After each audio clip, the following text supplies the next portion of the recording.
A paz do Senhor, tudo bom com vocês? Antes de começar o vídeo, gostaria de pedir que você possa estar se inscrevendo no canal, deixando seu like e compartilhando esse vídeo para que mais e mais pessoas possam estar também sendo edificadas.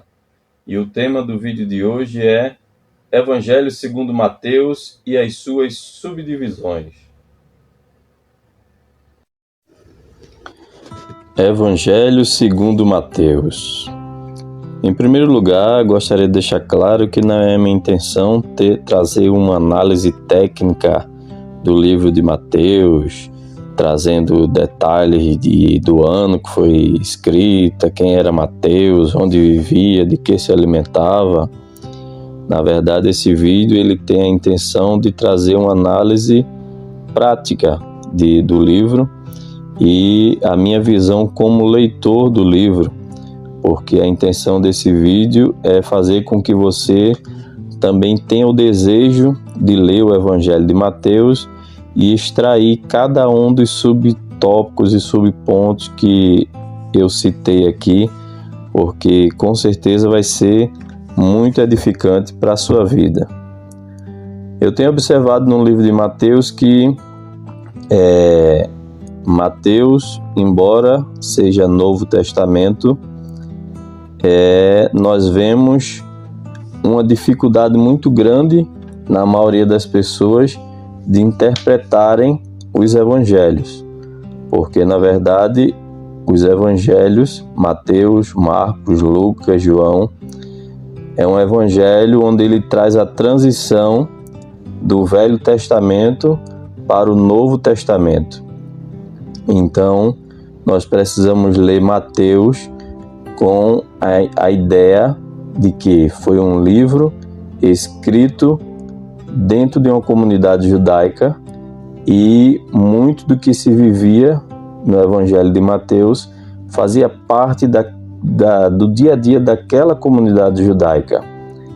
Claro que muitas coisas hoje servem como regra básica para a igreja, como a Santa Ceia, o batismo em água e muitos outros ensinamentos que nos servem até os dias atuais.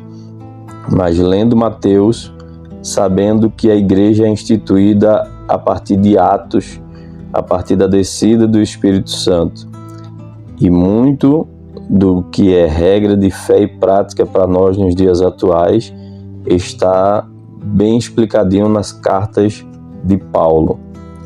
Mas, tendo dito isso, vemos as subdivisões do livro de Mateus. Mateus, ele começa o seu relato trazendo nos seus primeiros versos, nos seus primeiros capítulos, do 1 ao 3, tudo que se refere ao nascimento de Jesus. E ele vem desde a genealogia até todos os detalhes que dizem respeito ao nascimento de Jesus. Do capítulo 4 ao capítulo 7, nós vemos o início do seu ministério. Aí vemos alguns sermões muito importantes que estão ali entre o capítulo 4 e o versículo 7. Do capítulo 8 ao capítulo 10, Mateus ele narra uma série de milagres que Jesus ele começou a operar no início do seu ministério.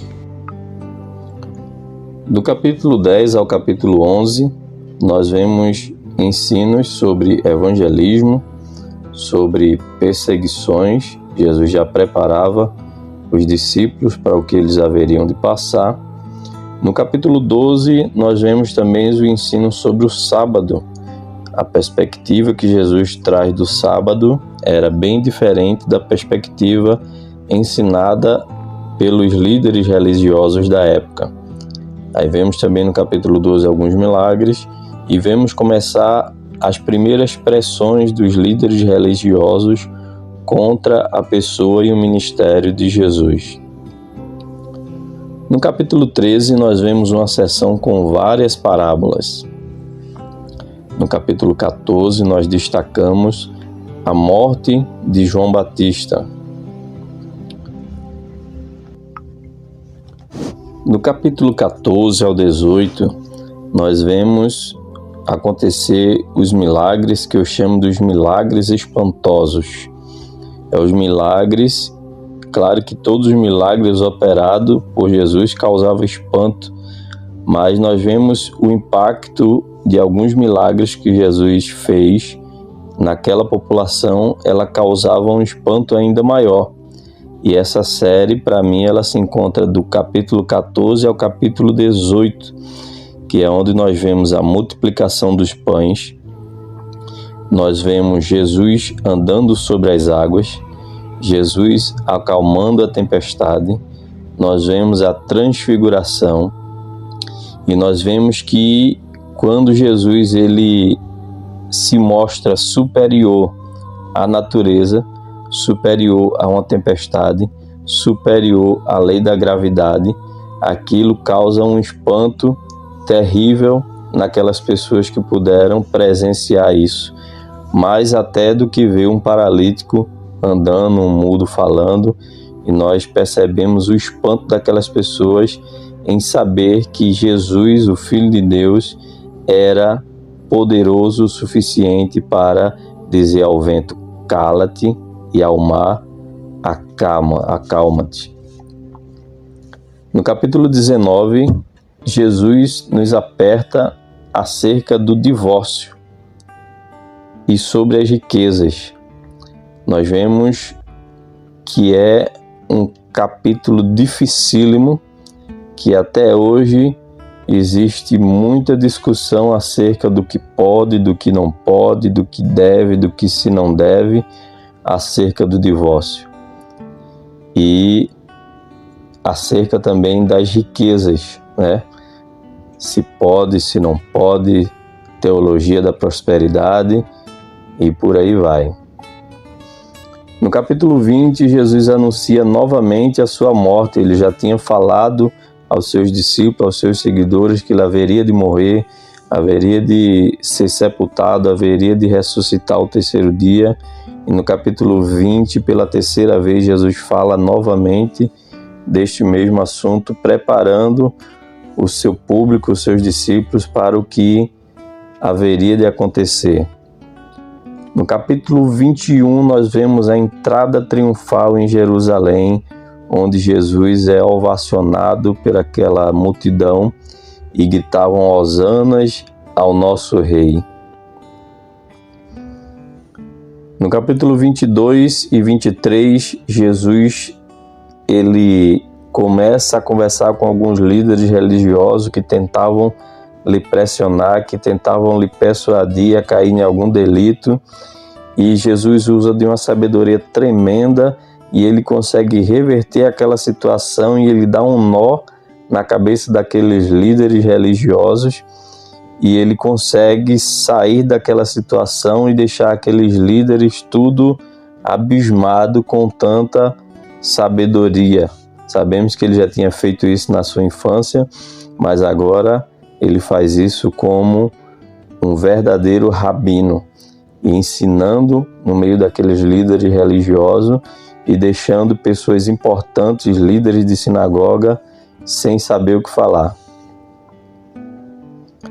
Capítulo 24 e 25 começa uma série de ensinos escatológicos. Nós conhecemos muito bem a série de Mateus, capítulo 24, muito pregado na igreja.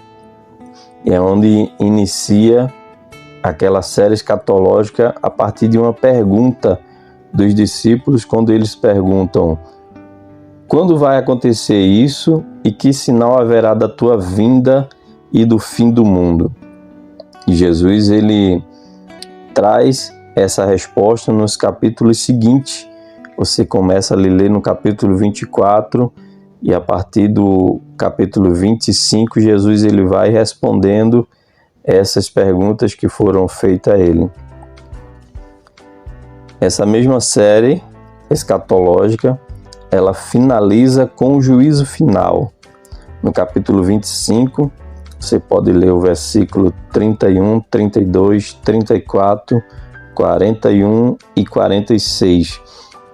Jesus ele finaliza mostrando o que será do fim do mundo, como será o fim do mundo.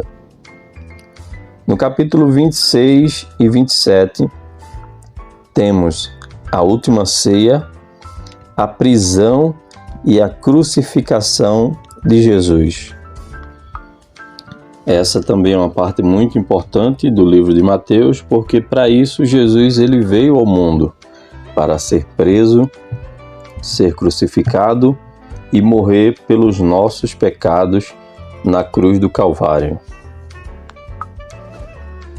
Só então Mateus encerra o seu evangelho com a gloriosa ressurreição de Jesus, a grande comissão, onde Jesus nos incentiva a dar continuidade ao que começou ali, ensinando e batizando em nome do Pai, do Filho e do Espírito Santo. Então é isso, agradecemos a cada um de vocês que chegou até aqui. Estarei deixando na descrição do vídeo os temas principais que nós destacamos aí no vídeo. E até uma próxima vez.